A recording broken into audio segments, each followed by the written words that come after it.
Assalamualaikum warahmatullahi wabarakatuh. Saya Okti Hanifa, mahasiswi FKIP UHAM KPGSD. Di sini saya akan mempresentasikan proposal penelitian yang akan saya teliti. Video ini dibuat untuk memenuhi sebagian tugas pada mata kuliah metodologi penelitian. Selamat menyaksikan. Judul dari proposal penelitian saya adalah pengaruh model pembelajaran snowball throwing terhadap motivasi belajar peserta didik pada pembelajaran matematika di SDN Pancoran Mas 3. Saya Okti Hanifa, kelas 5 FPGSD dengan dosen pengampu Pak Ishak Nuryadin MPD. Proposal penelitian ini terdiri dari 3 bab. Bab pertama pendahuluan, bab 2 kajian teoritis, dan bab 3 metodologi penelitian. Di sini saya akan menjelaskan bab 1 pendahuluan yang berisikan latar belakang masalah, identifikasi masalah, batasan masalah, rumusan masalah, dan manfaat penelitian. Pada latar belakang masalah ini, terdapat 2 latar belakang masalah yang telah saya ringkas dari proposal penelitian saya. Yang pertama itu, ada matematika perlu diajarkan kepada peserta didik untuk kebutuhan peserta didik baik di lingkungan sekolah maupun di lingkungan masyarakat. Seperti yang kita ketahui, matematika sering dianggap mata pelajaran yang rumit atau sukar bagi peserta didik. Inilah yang menjadi permasalahan yang sering terjadi dan sering kita temui. Yang kedua, pada kurikulum 2013, lampiran 3 Permendikbud nomor 58, Kemendikbud 2014 halaman 325, terdapat 7 tujuan yang ingin dicapai melalui pembelajaran matematika. Salah satunya yaitu mengkomunikasi gagasan. Maksudnya, dalam proses pembelajaran dan pembelajaran dapat bermakna bagi peserta didik sehingga tujuan dari proses pembelajarannya tercapai. Berikutnya ada identifikasi masalah. Di sini ada 3 identifikasi masalah. Yang pertama, apakah model pembelajaran snowball throwing dapat meningkatkan motivasi siswa dalam pembelajaran matematika? Yang kedua, apakah model pembelajaran konvensional dapat meningkatkan motivasi siswa dalam pembelajaran matematika? Yang ketiga, ada bagaimana pengaruh motivasi belajar matematika siswa dengan menggunakan model pembelajaran snowball throwing. Selanjutnya ada batasan masalah. Berdasarkan latar belakang yang kompleks, untuk itu perlu adanya batasan masalah sehingga penelitian ini bersifat jelas dan dapat menghindari dari kesalahan. Dalam hal ini, peneliti membatasi dan fokus pada bahasan yang akan diteliti, yaitu yang pertama, penelitian ini dilaksanakan pada peserta didik kelas 4 di SD Negeri Pancoran Mas 3 Depok. Yang kedua, model pembelajaran snowball throwing yang dimaksud di sini itu adalah pembelajaran yang mengajak peserta didik untuk aktif dan saling memberikan informasi kepada teman-temannya dalam proses pembelajaran, sehingga dapat mengkonstruksi pengetahuan yang ia ambil dengan baik. Yang ketiga, motivasi belajar muncul akibat adanya perlakuan yang membuat peserta didik bersemangat dalam melakukan suatu hal yang lebih baik. Dari pengetahuan maupun keaktifan yang akan tercipta pada proses pembelajaran yang sedang berlangsung. Dalam penilaian di sekolah, ada 3 ranah aspek yang diperhatikan, yaitu penilaian kognitif, afektif, dan psikomotorik. Pada penelitian ini, diambil penelitian dari ranah kognitif dan afektif dalam pembelajaran matematika dengan menggunakan model snowball throwing. Selanjutnya ada rumusan masalah. Mengacu dari penjelasan identifikasi masalah dan pembatasan masalah, maka masalah yang diteliti dapat dirumuskan sebagai berikut, yaitu apakah model pembelajaran snowball throwing berpengaruh terhadap motivasi belajar matematika peserta didik kelas 4 di SD Negeri Pancoran Mas 3 Depok. Selanjutnya ada manfaat penelitian. Hasil penelitian ini diharapkan dapat bermanfaat baik secara teoritis maupun empirik. Manfaat teoritisnya yaitu hasil penelitian ini diharapkan dapat memberikan manfaat bagi dunia pendidikan khususnya di sekolah dasar dalam mengembangkan model pembelajaran yang inovatif, kreatif, dan efektif, khususnya pada mata pelajaran matematika dan sebagai pijakan dan referensi pada peneliti-peneliti selanjutnya yang berhubungan dengan model pembelajaran snowball throwing yang dapat mempengaruhi motivasi belajar siswa dan menjadi bahan kajian lebih lanjut. Selanjutnya ada manfaat empirik. Yang pertama bagi peserta didik, yang bermanfaat untuk meningkatkan pengetahuan dan motivasi belajar peserta didik. Yang kedua, menjadikan peserta didik lebih aktif, inovatif, dan memahami pembelajaran, khususnya mata pelajaran matematika. Selanjutnya ada bagi penulis dan guru. Yang pertama itu untuk meningkatkan dan mengembangkan profesionalisme diri. Yang kedua, sebagai bahan masukan guru dalam meningkatkan mutu pendidikan di sekolah. Dan bagi sekolah, manfaat yang pertama yaitu membantu meningkatkan mutu pendidikan dan reputasi sekolah. Yang kedua, sebagai bahan masukan dalam upaya meningkatkan kualitas belajar peserta didik. Dan bagi kepala sekolah, manfaat yang pertama yaitu sebagai sumber informasi mengenai proses pembelajaran yang sedang dilakukan dan membantu memperbaiki kinerja guru. Di sini saya akan menjelaskan bab 2 kajian teoritis yang berisikan tentang deskripsi teoritis, penelitian yang relevan, kerangka berpikir, dan hipotesis penelitian. Kajian teoritis yang pertama yaitu belajar.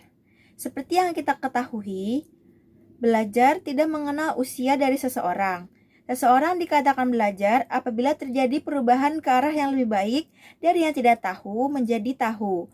Belajar bisa dilakukan di mana saja, tidak hanya di dalam pendidikan formal, tapi belajar juga dapat dilakukan dalam lingkungan masyarakat, baik informal maupun non-formal. Karena sejatinya manusia merupakan makhluk sosial yang terus berinteraksi dengan satu sama lain agar terus belajar dan dapat mengembangkan ilmu pengetahuannya dan dapat berguna bagi orang lain. Saya akan menjelaskan kajian teoritis yang kedua yaitu motivasi belajar. Dalam Kamus Besar Bahasa Indonesia, motivasi belajar merupakan dorongan yang timbul pada diri seseorang secara sadar atau tidak sadar untuk melakukan sesuatu tindakan dengan tujuan tertentu. Motivasi itu muncul dalam diri seseorang karena adanya hal yang ingin dicapai. Contohnya, jika ingin mendapatkan nilai yang maksimal, maka peserta didik harus belajar dengan maksimal pula agar mendapatkan nilai yang memuaskan. Hal ini merupakan motivasi internal. Tetapi motivasi tidak hanya dari internal saja, bisa jadi eksternal. Dan akan membuat orang termotivasi dalam melakukan hal tertentu juga. Kajian teoritis selanjutnya yaitu matematika.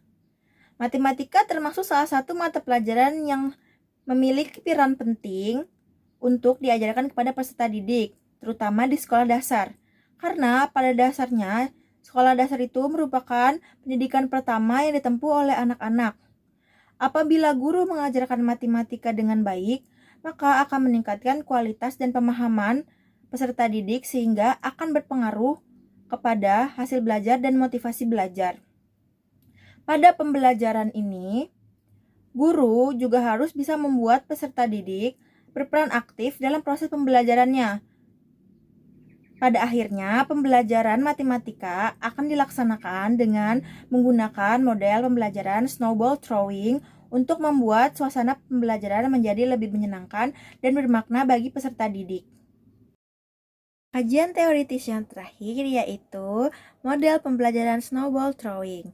Kisworo tahun 2008 mengemukakan bahwa Model pembelajaran snowball throwing adalah suatu metode pembelajaran yang diawali dengan pembentukan kelompok yang setiap kelompok diwakili oleh ketua kelompok yang kemudian masing-masing diberikan tugas oleh gurunya.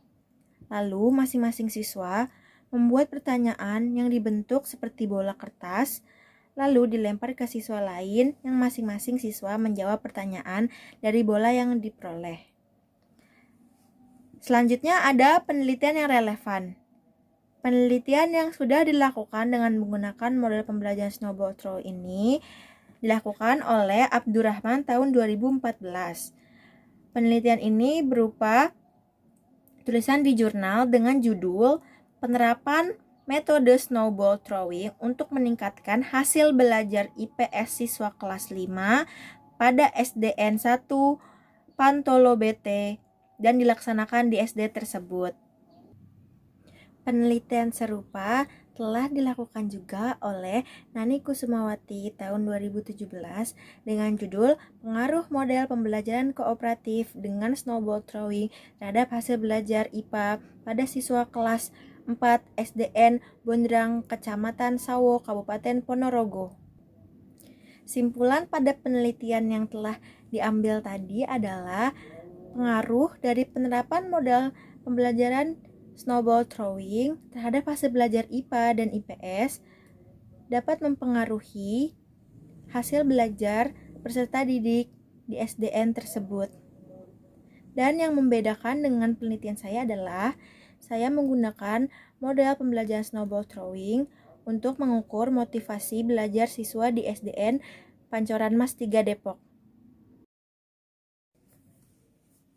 Di sini ada kerangka berpikir. Salah satu mata pelajaran yang harus dikuasai oleh peserta didik di sekolah yaitu mata pelajaran matematika. Tetapi seperti yang kita ketahui bahwa sampai saat ini masih banyak peserta didik yang mengalami kesulitan dalam memahami mata pelajaran matematika ini.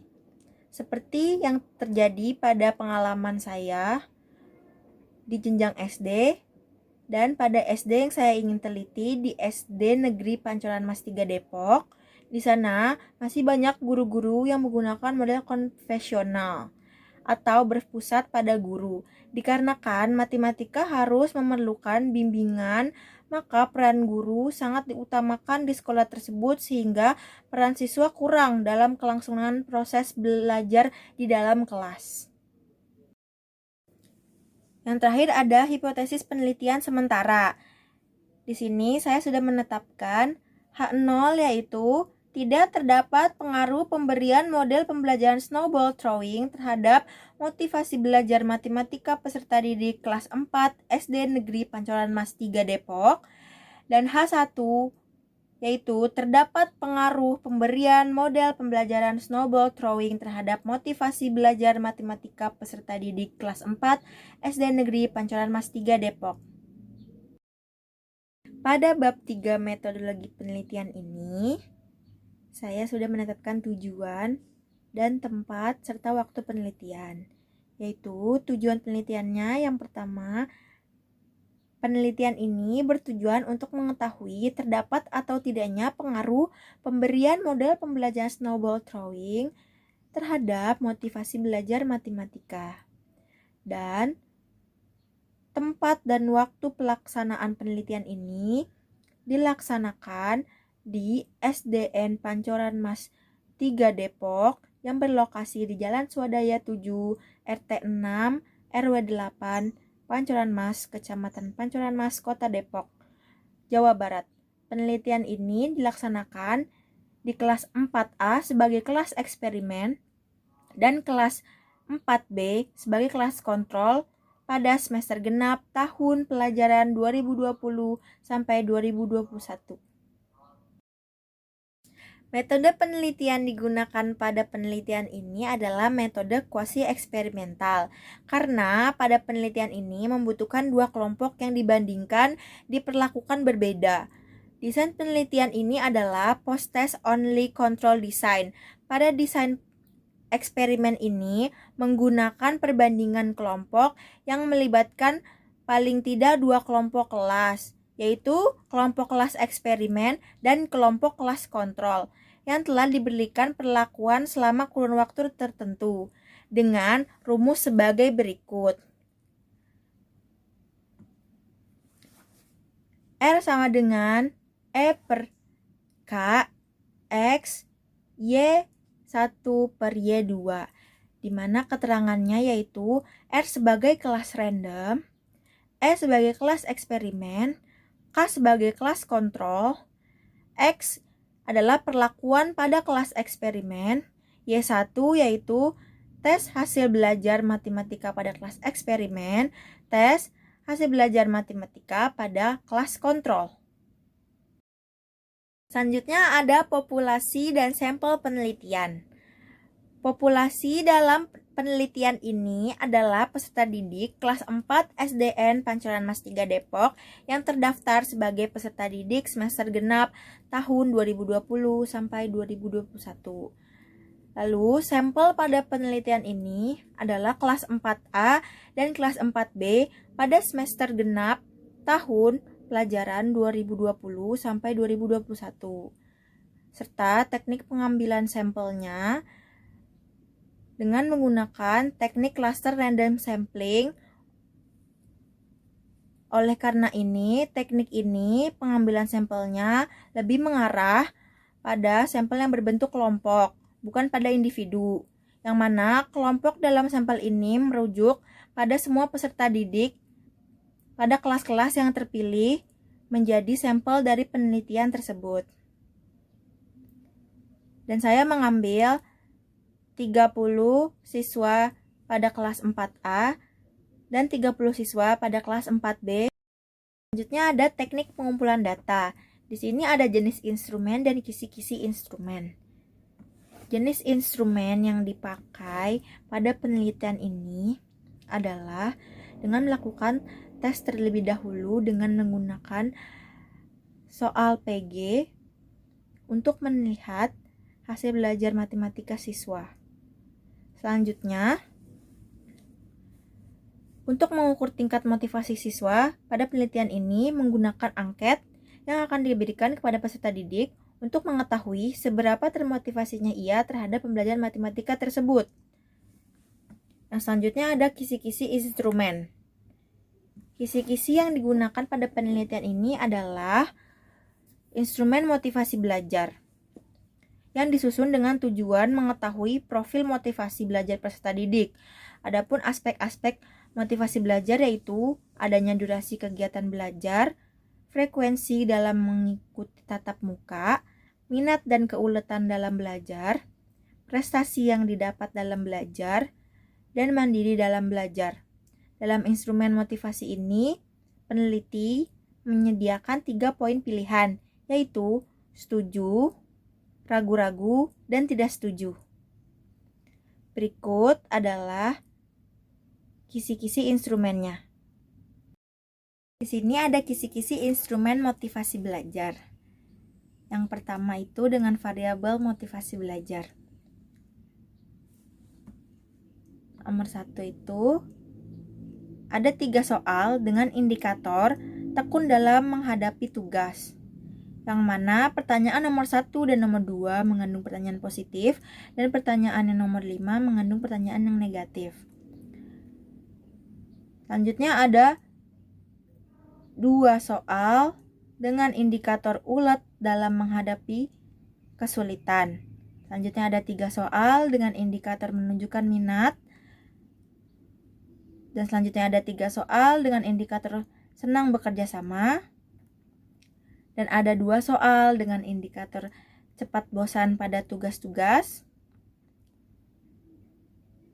Dan selanjutnya ada 4 soal pada indikator dapat mempertahankan pendapatnya. Yang terakhir, ada 3 soal dengan indikator tidak mudah melepas hal yang dia inginkan. Dan jumlah butir soal angkat ini ada 20 butir yang akan diberikan kepada siswa setelah melakukan proses pembelajaran. Teknik analisis data. Deskripsi data di sini yaitu data yang digunakan untuk penelitian ini adalah skor hasil angket dan skor tes hasil belajar matematika peserta didik. Sumber datanya diperoleh dari sampel yang telah ditetapkan, yaitu kelas 4A sebagai kelas eksperimen dan kelas 4B sebagai kelas kontrol. Selanjutnya ada pengujian persyaratan analisis. Di sini ada analisis angket motivasi belajar. Nilai motivasi belajar dihitung dengan rumus nilai motivasi sama dengan skor yang diperoleh per skor maksimum dikali 100%. Dan mengelompokkan nilai motivasi ke dalam kategori tinggi, sedang, dan rendah. Adapun kategori tinggi, sedang, dan rendah disajikan dalam tabel di samping. Nomor 1 itu dengan interval sebagai berikut yang dikategorikan tinggi, dan nomor 2 dengan interval berikut yang dikategorikan sedang, dan nomor 3 dengan interval sebagai berikut dikategorikan rendah. Dan berikut adalah keterangannya. Sekian presentasi proposal penelitian saya. Apabila ada kekurangan, mohon bimbingannya. Kurang lebihnya mohon maaf. Terima kasih. Semoga bermanfaat. Wassalamualaikum warahmatullahi wabarakatuh.